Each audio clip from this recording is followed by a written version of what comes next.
ciri-ciri orang yang kena sihir. Yang pertama, sering kali mimpi buruk. Dan mimpi buruk ini paling sering melihat binatang atau melihat kuburan, ya, yang membuat dia ketakutan dalam mimpinya.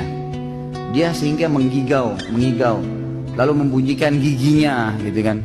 Atau kadang-kadang dia menyerang seseorang yang berusaha untuk membangunkannya. Gelisah, tidak bisa tidur kalau malam, maka ini ciri khas, gitu kan. Terutama kalau melihat binatang-binatang yang memang merupakan simbol syaitan, seperti cicak, ya, seperti ular. Ini semua adalah simbol syaitan, anjing, ya.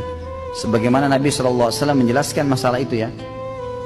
Maka keliru pemahaman kita di Indonesia yang mengatakan kalau lihat ular mau menikah. Nah, ini harus dilawan, ini dari syaitan, kan itu. Katanya kalau lihat ular mau menikah, gitu kan. Ini tidak benar. Kalau nenek-nenek 90 tahun lihat ular, bagaimana? Nah, ini kadang-kadang ularnya macam-macam. Ada ular yang dilihat hitam, ya. Umumnya itu selalu warna-warna gelap, hitam, berusaha menyerangnya, menakut-nakutinya, melilit tubuhnya. Ini yang pertama, sering mimpi. Kalau mimpi menakutkan begini, berarti dia sedang disihir. Sihir itu berusaha untuk merusak dia, ya, menakut-nakuti dia sehingga dia tidak berprestasi dalam kehidupan. Yang kedua, mimpi juga sama, masih masuk dalam poin pertama mimpi tadi. Tapi mimpi yang kedua adalah orang mimpi diikuti dengan hawa nafsu. Sering mimpi junub, sering mimpi didatangi oleh laki-laki atau perempuan. Bisa saja laki-laki atau perempuan itu adalah orang yang pernah dia suka sebelumnya atau yang suka dia. Dan ini syaitan buka pintu itu. Mungkin orang-orang itu yang menyihirnya. Atau memang dasarnya dia tidak kenal siapa orang itu. Mungkin dalam bentuk makhluk yang besar atau kelihatannya hitam. Dan ini berarti ada jin yang menyukainya. Ada jin yang menyukainya. Dan saya sarankan jangan suka-sukaan sama jin. Tidak ada gunanya. Nggak kelihatan, gitu kan. Dan jin yang paling cantik pernah buat pengakuan. Mau dengar? Hah? Ada nggak? Siapa tahu ada yang mau melamar, boleh lah. Ada seorang syekh di Madinah, saya dengar kaset beliau. Semoga Allah ampuni saya kalau saya keliru, tapi saya ingatnya waktu masih saya pernah dengar itu. Jadi beliau kalau ruqyah, murid-muridnya rekam di kaset. Zaman dulu masih ada kaset-kaset gitu, pakai kaset. Lalu sempat ditanya, kamu ini siapa? Dia bilang, saya jin perempuan dan saya jin yang paling cantik. Kata syekhnya, memang kau bagaimana? Dia bilang, mata saya 1, kaki saya 9. Ada yang mau?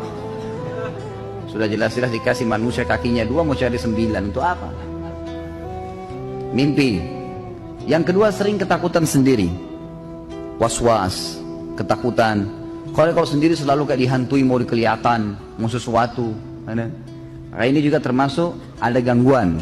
Nah, ini harus diruqyah, gitu kan?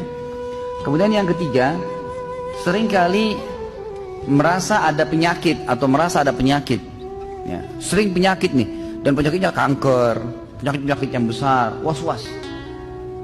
Dan ini saya pernah menemukan ada kasus pasien yang ternyata dia nggak ada kankernya, cuma menurut medis tiba-tiba sudah stadium 4 tanpa sebab, akhirnya operasi, akhirnya kandungannya ditutup, akhirnya begini dan seterusnya. Kesian. Semoga Allah sembuhkan, ya. Tapi seperti itulah keadaannya, dan ini sering terjadi. Ini semua dari syaitan, dari sihir, dan harus dilawan. Itu bisa dilawan. Kemudian juga termasuk di sini orang yang indikasi kena sihir itu orang yang pernah diukir-ukir badannya dengan istilah raja-raja, ukiran-ukiran. Mungkin pesannya supaya rumah tangganya langgeng, supaya setiap orang lihat dia suka, dan seterusnya, dan seterusnya. Kemudian juga orang yang pernah dimandikan air, transfer aura, ya, memberikan kekuatan, tenaga dalam. Nah, ini semua adalah senjata-senjata syaitan, berarti ada sihir yang harus dia berobat, tidak bisa tidak, harus berobat. Dia harus, kalau dia mau sembuh, dia harus ruqyah, baru dia bisa sembuh, insya Allah.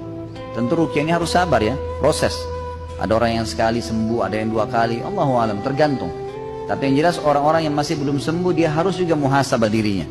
Mungkin masih ada dosa yang mengganjal, mungkin hatinya masih nggak baik, gitu kan? Atau mungkin ada sesuatu yang memang dia traumatis dari masa dia kecil, masa dia kecil. Kadang-kadang ada jin keturunan, dan macam-macam lah, ya, macam-macam.